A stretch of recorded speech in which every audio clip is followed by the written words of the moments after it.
In Jojo's Part 5, Golden Wind, we see Giorno and his gang trying to uncover the boss's identity, which no one was able to do in like 300 years.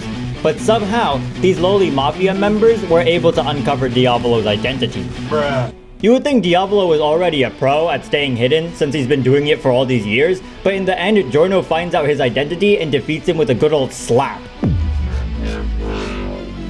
Clearly Diavolo was on crack the whole time or something, because he did not take his job seriously enough. So now I'm going to point out his mistakes and see what he would have done differently if he did actually take his job seriously. So his first mistake was being horrible at hiring managers. Okay guys, I was able to assassinate a highly skilled member of the mafia with a banana. I think his name was something like Poo Poo or something. You mean Capo Polpo? Yeah, that's the one. Well, if I knew it was that easy, then I would have just done it myself a long time ago. I didn't know the boss was so incompetent while selecting his higher-ups. Now, if Diavolo was taking his job seriously, then he would have put more thought into hiring his capos. I mean, this guy died from a banana gun. Like, bruh, a banana gun. And let's just say that Polpo couldn't foresee that the banana was a gun. Shouldn't have Diavolo at least investigated the matter? I mean, the man literally died in a maximum security prison from a gunshot after being visited by a mysterious cinnamon roll who wanted to join the mafia. Seems a little suspicious to me. Diavolo's next mistake occurs when Bruno first faces him. In the first part, he uses King Crimson to take Trish, and then Bruno goes in after her. Bruno finds himself behind a pillar, with Diavolo right behind him, and all Bruno needs to do is look behind the pillar to see the boss's face. But then, Diavolo proceeds to say, "Leave while you're still able." Like, what? There's no reason Diavolo should even be talking to him. He's what Diavolo should have done if he was taking his job seriously. Okay, all I need to do is turn around this pillar. Hey there, sexy mamacita. I wouldn't turn around if I were you. I bet you're wondering why I sound like this. I'm using a voice changer, lol. Anyways, later, bitch. King Crimson! Wait, he's gone.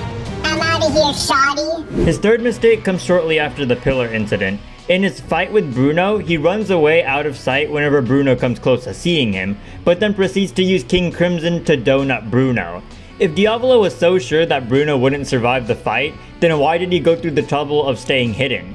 I mean, he literally tells Bruno about his standability, so why go through the trouble of hiding your face in the first place? The fight would have been 10 times easier for him if he wasn't hiding himself for 80% of it.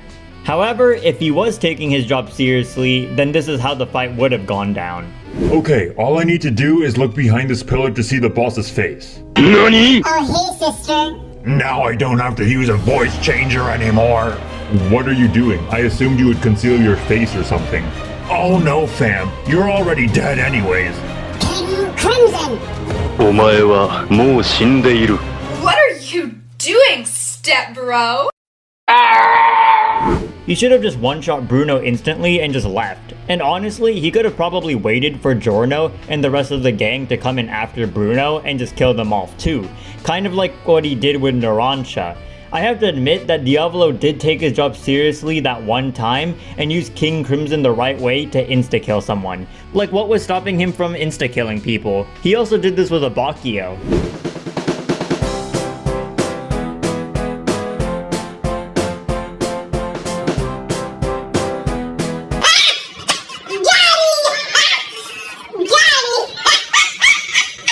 Now we come to mistake number 5. Here we have everyone at the final battle where Giorno gets his Requiem stand. If Diavolo actually took his job seriously, he would have just erased time before he fused with the arrow and one-shot him. He did it, he got the arrow. King Crimson!